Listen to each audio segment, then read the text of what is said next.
That gets me a taped off nick pocket. Oh, the editor's gonna have fun with this one. Oh yeah. And I've been knocking on the table too. Sort of like somewhere between mint and banana. Next step, sanding sealer. I've decided to go with shellac. It's your standard Zinsser wax-free shellac. It's kind of universal. I think it'll work well. I'm going to hit it with a coat of this, and it dries pretty quick. Come back with a second coat just to make sure that all the pores are filled, leveled out, and then I'll come in, sand it smooth, and as long as I feel like I've got a pretty good surface going on, then I will go ahead and move to paint. So yeah, progress, getting there.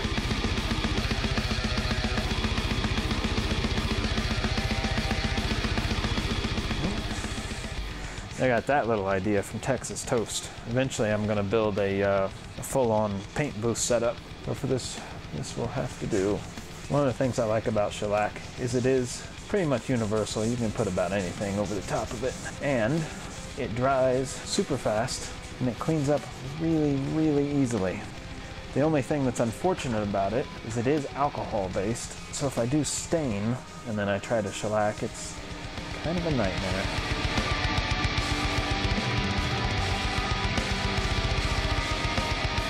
I think that's it. I know shellac is not oil, so there's not really much chance of combustion, but I think it's just good practice when using stuff like this to just go ahead and lay them all out on the floor like that. The first thing I'm going to do is follow some of the viewer comments. Go in here and get that last little bit of wood out so that that's perfectly smooth. I'm also going to take the time to tape up the neck pocket, so it is something I do not have to worry about moving forward. As you can see, got that routed out. I actually cut so perfectly close that you can still see a little bit of shellac left on there. But it is now even, and that makes me happy. So, neck pocket is taped off. Now all I need to do is mount this guy.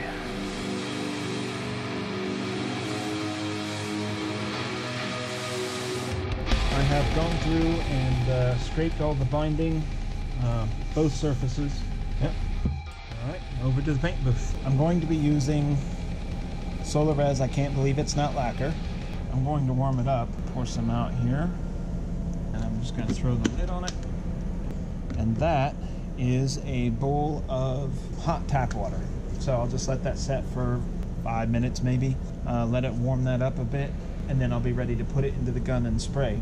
Per the instructions, I'll just be putting on a thin mist coat, and then we'll cure it, and then I'll turn around and put on the next coat. So while I was using the shellac as a sanding sealer, and it works really good on wood like maple and poplar, I decided that with the open grain of the swamp ash, I needed something that filled in a little better, that gave me a perfectly smooth paint-ready surface. There we go, and it is ready for curing. 385 to 400 nanometer UV LEDs. It's not to be confused with blacklight LEDs, which are 400 nanometers and greater. These include the high-energy photons we need to get that catalysis rocking. Giving each side about 3 minutes to set up, just to make sure that it's completely dry and ready to go. And now we're ready to put on a proper coat. Super orange peel, that's kind of to be expected with the first layer of this stuff. So now I'll sand it relatively flat and then go back and hit it with a few more coats. Really weird issue this morning. In several places the binding was broke, snapped, and had come up. I don't understand. Did the shellac do it? No, because this is UV cured as well. It wasn't the UV. No, that definitely still has its flexibility to it. So if it's not the shellac, and it's not,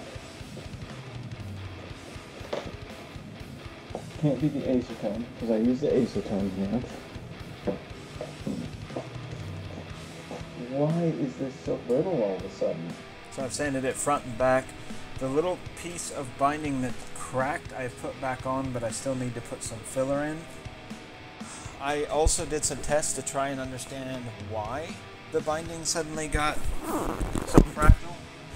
My first thought was that it was the UV, but I put a piece under UV for over half an hour, and then I also coated it with the I can't believe it's not lacquer, and put it under the UV for another half an hour.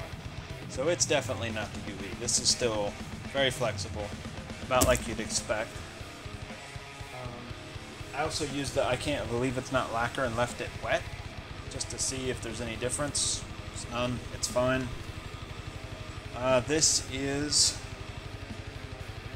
a piece that has been covered in shellac, and it's fine, absolutely no problems. If anything, maybe a little bit more flexible, just a little bit. And I did use the wipe on and the spray on shellac, but I know heat doesn't do it. I know acetone doesn't do it. I mean, acetone will make this stuff run like water, and then you can pile it up in a pile. When it dries out, it's hard plastic again. It dissolves and comes back together. I'm going to finish sanding it down and just continue to make sure that it's only in that one area. Just do the best I can with it. I don't know what's going on here. I really wish I understood exactly what is causing this to happen, because not knowing means I can't prevent it from happening again. It means I can't share my experience with you guys so that you know what is causing it. It's just a big old question mark, and I don't know how to address it and how to proceed. I think we are ready to scrape binding for the third time. Spray a serious coat of the lacquer on here so I can get a smooth finish that I can put some paint on. My goodness. Obviously I'm going to try to avoid runs and drips, and then I'm going to get it catalyzed. I may or may not go over it one more time on top of that, at which point I should have a layer thick enough that I can completely level sand the entire thing, and I'll be ready for paint.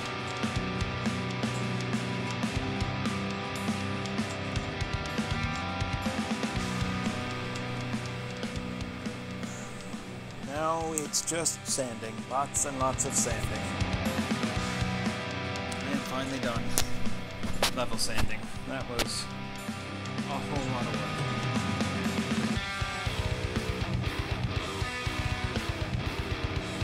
That is one coat on. That was the third and probably final coat on these front faces. I just don't think I was laying it on thick enough. Get a nice even coat. Hit it with 1000 grit. Smooth it out, and then we'll be ready to move to the first coat of clear. I definitely do not need any major gouges or scratches at this point. Yeah, one more thick coat. Just gotta go do some research. Thanks for watching. Please hit like and subscribe, and we'll see you next time.